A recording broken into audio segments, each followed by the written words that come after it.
just woke up and I'm feeling fine. I just feel a bit exhausted. Yeah, as I said, I just feel a little bit stressed and tired. Like, wish me the day home with my father. Wish I was at home when my father would cook for me. I'm gonna get something special to eat. Just wish me the day home at this time. Just, yeah, but it is what it is. Hey, wagwan, ogenki desu ka? I'm doing this video in the moment to let you know exactly how I feel after I took the vaccine. I took it on Saturday morning about 10 o'clock. I am riding home, so that means I'm good. I waited for like 15 minutes and then they check and ask if you're okay. So yeah, I'm good. I don't know what's gonna happen for tomorrow or the next day, but the first one that I got, I didn't feel anyway, just a little pain in the arm the next day, and then a week after I had some mild spotting. So I told the doctor about it. He said it's okay. So it's one of the things that happens when you get it. Your cycle might be a little bit messed up because it wasn't time for my cycle to start yet. So I figured it was just one of those side effects, but it didn't last for long. Had no pain or anything, just spotting, just a small amount, not a lot. So heading home tomorrow. I'll let you know how I feel. Now Monday afternoon after 2, and I'm having like on and off headache. I went to school today. Some teachers were absent because of side effects. I couldn't sleep well. I'm not sure if it's because of my bed. My bed was just uncomfortable, and I realized that I didn't pad it up since moving. So the struggles in Japan with these tiny beds. Like, I live in a bigger space. I could afford like a larger bed, but I don't plan to live here permanently, so I'm not gonna spend a bag of money on bed, and then when I'm supposed to leave, what's gonna happen? If you're thinking about living like for 5-10 years or so, and you just get a bed right away so you can get your money's worth and everything. So anyways, as I said, I'm not sure if that's why I'm just so sleepy. Maybe not, because I woke up very early and I wasn't able to go back to sleep. But I just woke up from my probably 4th nap from morning. I'm going to see how I feel when I get up and try to do something. At least have to wash the dishes because I don't like to leave dishes overnight. So I'll tell you how I feel tomorrow. Today's Sunday. I just felt like, you know, when you have the flu and you just feel out of it, you feel miserable and weak and tired, and except for the lack of appetite. I do have my appetite. I'm eating as I should. The only thing I did on Sunday was to cook and eat, and I slept all day. So I wanted to see how I felt today. Today I wasn't so bad. I got ready, got dressed, went to work, but I still was having like on and off headache, especially when I hold my head down. So the vice principal told me to leave and come and get some rest. In Japan, you'll find that they'd rather you come to work, and you know, when they see that you really can't manage it, then they'll tell you to leave. They don't like the fact that you're absent. It's just the culture. So you can hear in my voice I sound a little bit weak. I'm not feeling so weak right now. I'm just feeling out of it. I feel tired and just a little bit stressed. People respond to it in different ways, because the lady that I work with, she had no side effects, but her daughter, who is a teenager, 12 years old, she said that when she took hers on Friday evening, she felt bad for 2 days, Saturday and Sunday, headache, and just had a little bit of fever. I didn't have any fever. I think at one point I had fever because I was just, you know, I had a bit of tremor while I was lying down at one point, but it didn't last for long, and I didn't feel like having a shower, so I guess I was feeling cold when the time wasn't cold, so maybe just had a fever for a little while. Test my temperature today in the morning and in the afternoon, and the temperature had risen in the afternoon, because it was like 36 in the morning, and in the afternoon was like 36.8. So this is how I'm feeling now. I live alone and I don't really have anyone around me who speaks English or who is close to me. So I was really hoping that I didn't feel too bad where I would need to, even though there's a hospital close by anyhow, but you know, sometimes you feel a particular way, you just need someone to make some tea for you or something like that. For the most part, I'm okay. I was riding to school this morning and I was wondering, what the hell, why do I feel so tired? Like I can't pedal any faster. And then I realized, oh, I'm not sure, maybe my body was a little bit stressed before I took it, and so it's responding in this way. I really can't tell, but as I've said before, people respond to it in different ways. Like my JT, she had no problems at all, and she's anemic, so you would think that she probably would feel weak or whatever. She had no issues the first nor the second time. For the first time, I had no issues. I just feel like I can't bother. That's basically how I feel right now. I'll see how it goes tomorrow and the next day and the next day.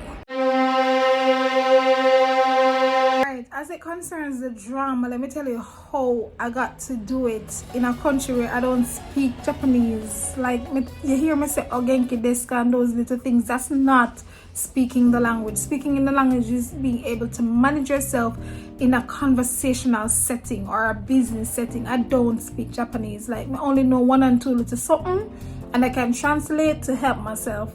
So here the drama now. I was sitting at work at my desk, minding my business, and I saw people talking, and the coach sensei, the principal, had a quick meeting, and I was wondering, like, I couldn't wait for the meeting to finish to find out what is this scrambling about, because the Japanese teacher of English, she would have helped me and told me what they were talking about if I needed to know.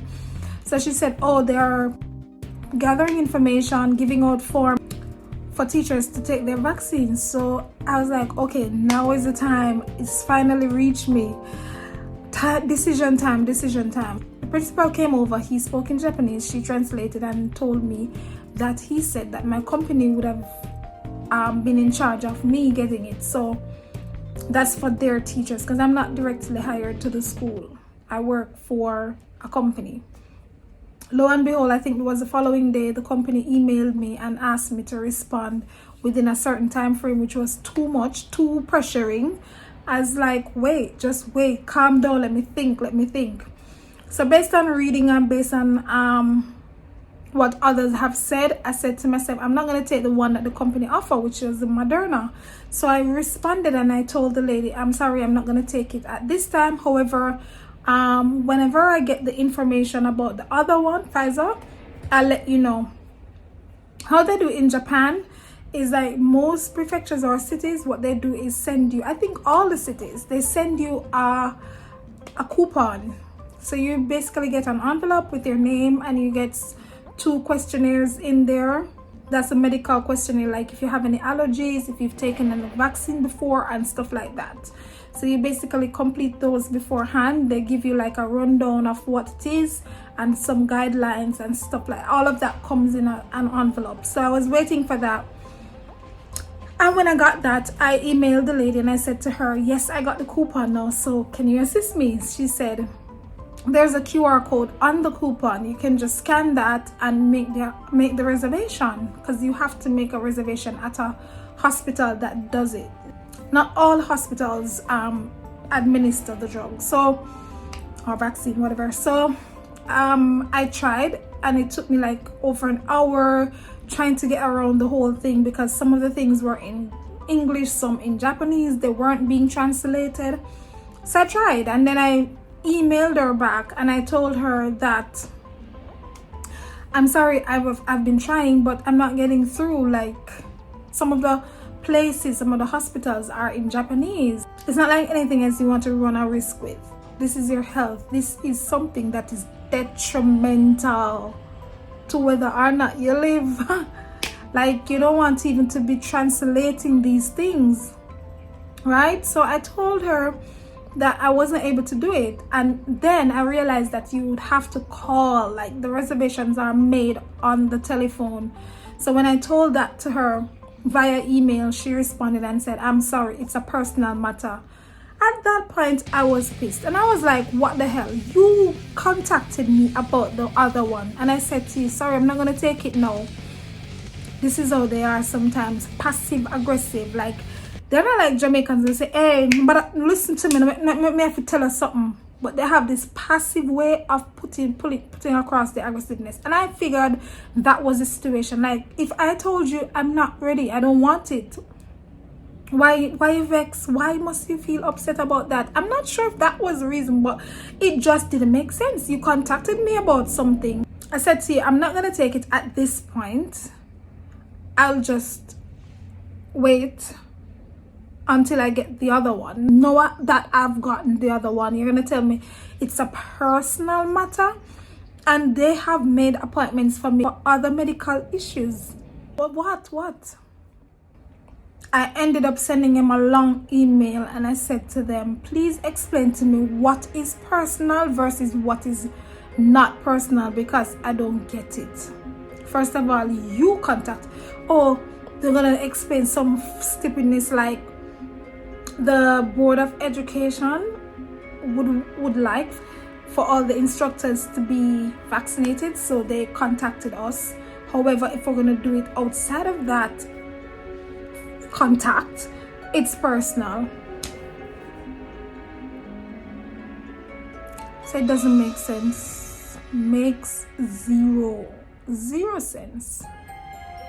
Anyway, before I waited for their response, I already asked the teacher at work, because she speaks good English. She lived in Australia for a while, and she said that she knows the struggle living in a country that you don't know anyone and you need help and stuff. So she's always been available to help me. But I try not to go to her too often, you know what I mean? I try not to stress the whole thing. This was like urgent, so I said, okay, I'm gonna ask her. So we met. She made the reservation. It was so easy, 5 minutes. Just call the hospital that is closest to me, give them my information, give them the number on my coupon, and that was it. Set the date and the time. They came back to me and was like, okay, all right, we're gonna help you. I'm like, you know what, it's fine, I've already set the appointment. Anyway, fast forward to going to the hospital. The doctor spoke a little bit of English, not Jozo, not pera, not fluently, but he spoke enough that I was able to understand. And if I didn't understand, I would say, one more time please, or more, you know. So, you know, he asked me the pertinent questions in English, and he made corrections or whatever to the form and sign, and he was like, don't touch. These nurses were speaking to me in Japanese, and then he was telling me what I was supposed to do or not to do in English. So that wasn't so bad. It took about 10 minutes. You just waited for a little while, and then after that you wait for 15 minutes, and then they call you, give you back your card, because I gave them my insurance card to get the information, because we don't pay, so you know, it's free. So just to get the information, and that was it. There wasn't a crowd or anything. The most amount of persons I saw on both occasions were like about 8 persons waiting, and they deal with each person in a good time, and just people just keep leaving. So you didn't find like a crowd there at any one time. And he asked me if for the first one if I had any side effects. I told him about the spotting, and he said, okay, daijoubu, that means it's okay. So I guess it's fine. Anyways, thanks for tuning in. Don't forget to like, subscribe and share, and I'll see you in the next video. Put this soft thing, kind of fold it over, and then this like a sponge inside in the mattress, and then the thing put on.